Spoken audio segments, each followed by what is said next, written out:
Hello, everyone. My name is Anna, and this is the story I never thought I'd tell. It's a story about love, family, and betrayal, the kind that breaks not just your heart, but your entire world. I was just 5 years old when my mother died. I don't remember much, just flashes of her smile, the smell of her perfume, the lullaby she sang every night. After she was gone, the house felt empty. My father tried to hide his pain, but I could see it in the way he looked at her photo every morning, in how he kept her favorite cup on the shelf like she'd come back someday. I missed her every single day. A year later, my father remarried. At first, I hated her. I thought she was here to replace my mom, and I made sure she knew that. I wouldn't talk to her. I'd lock myself in my room. I'd cry whenever she tried to brush my hair or make my lunch. But she never gave up. She was patient, the kind of patient that only real love can be. Every morning, she'd leave a little note in my lunchbox. Have a good day, my sunshine. At night, she'd sit outside my door and tell me stories until I fell asleep. Slowly, without even realizing it, I started calling her Mom. She wasn't my biological mother, but in every way that mattered, she was mine. We were just the three of us, Dad, Mom, and me. I never had any siblings, but honestly, I never felt alone. Mom was my best friend. She helped me with homework, cheered for me at every school play, and cried louder than anyone when I graduated high school or got into college. She hugged me and said, "Your mother in heaven would be so proud of you, Anna, and so am I."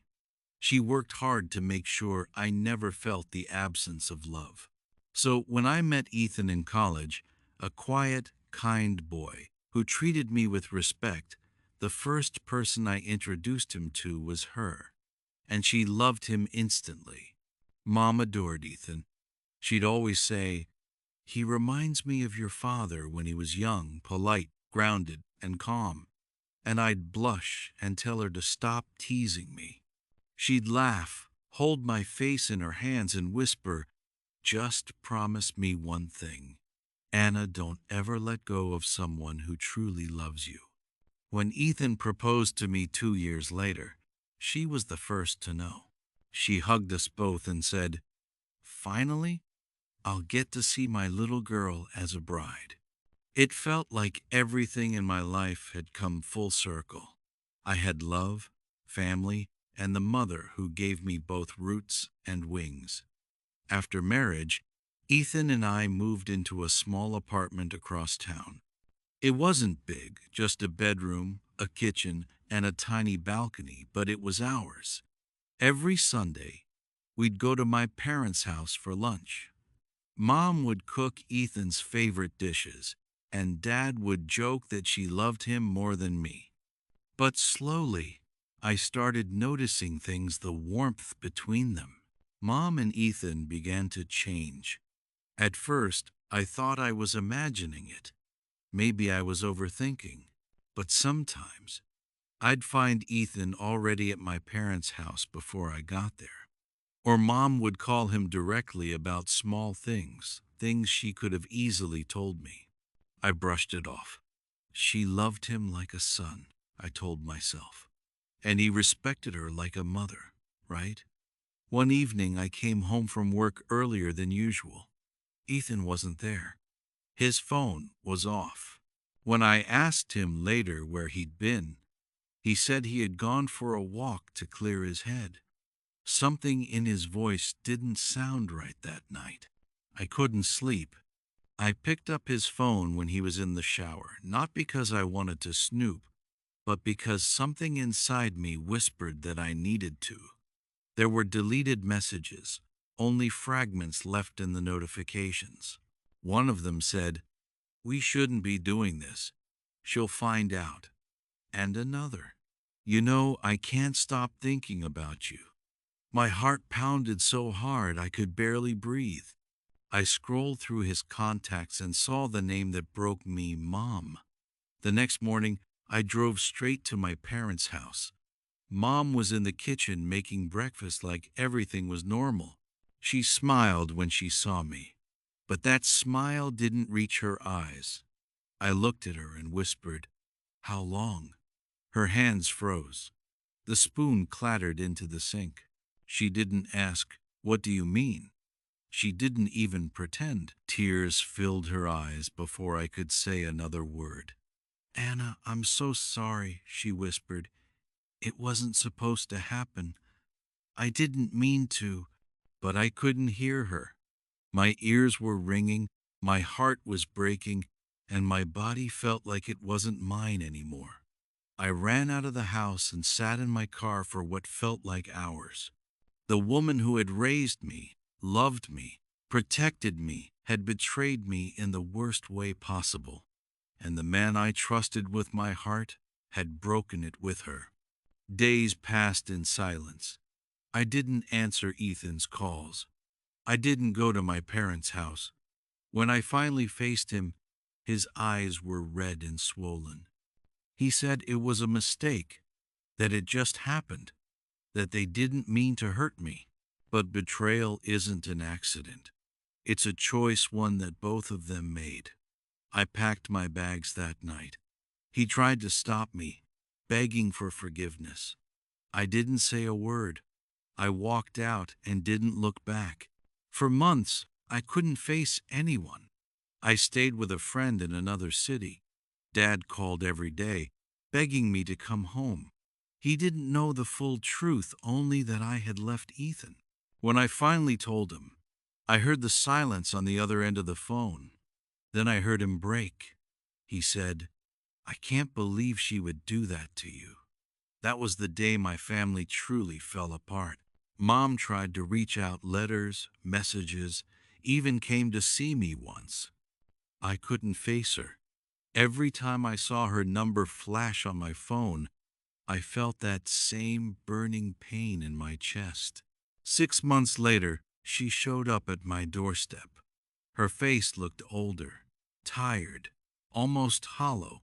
She held an envelope in her hand, a letter, I think, but she didn't give it to me. She just said, "Anna, I've made mistakes. I'll live with the guilt forever. But please don't let my sins take away your peace. You deserve happiness." I didn't say anything. I couldn't. The girl who once ran into her arms now stood like a stranger before her. When she turned to leave, I whispered, "You were the only mother I ever had, and you destroyed that too." She nodded, tears falling silently, and she walked away. That was the last time I saw her. A year later, I got a call from my father. Mom had fallen sick.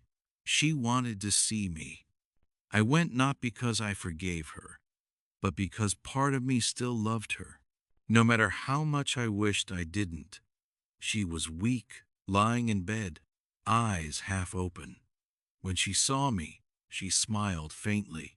She handed me the same envelope she'd brought before. Inside was a letter. "My Anna, I don't expect forgiveness. I only want you to know that what I felt was confusion, not love. Ethan reminded me of your father when he was young, the same gentleness, the same kindness. And somewhere in my loneliness, I made a terrible mistake. I lost myself, and I lost you, the one person who gave my life meaning. Please don't let my weakness define your story. Love again, trust again, because even though I failed you, you deserve happiness that lasts." Mom, by the time I looked up, she was gone.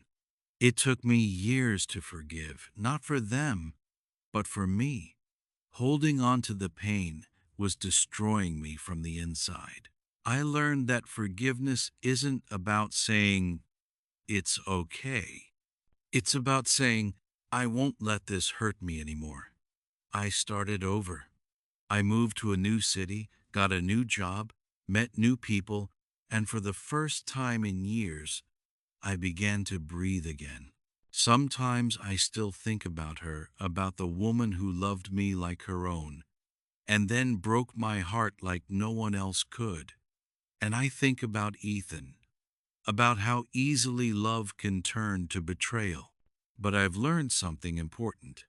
People make mistakes, some unforgivable, some that change everything.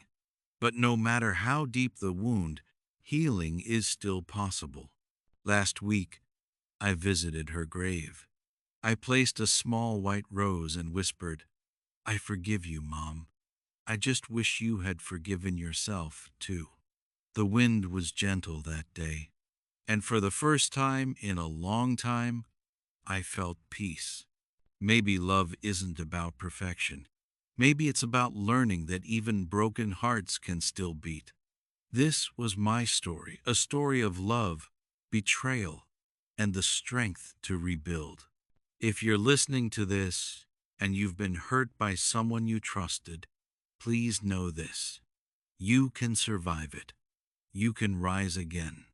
And one day, you'll look back not with anger, but with understanding, because pain passes, but the lessons it leaves behind, they stay forever. Thank you for listening. This was Anna's story on Stories with Alicia.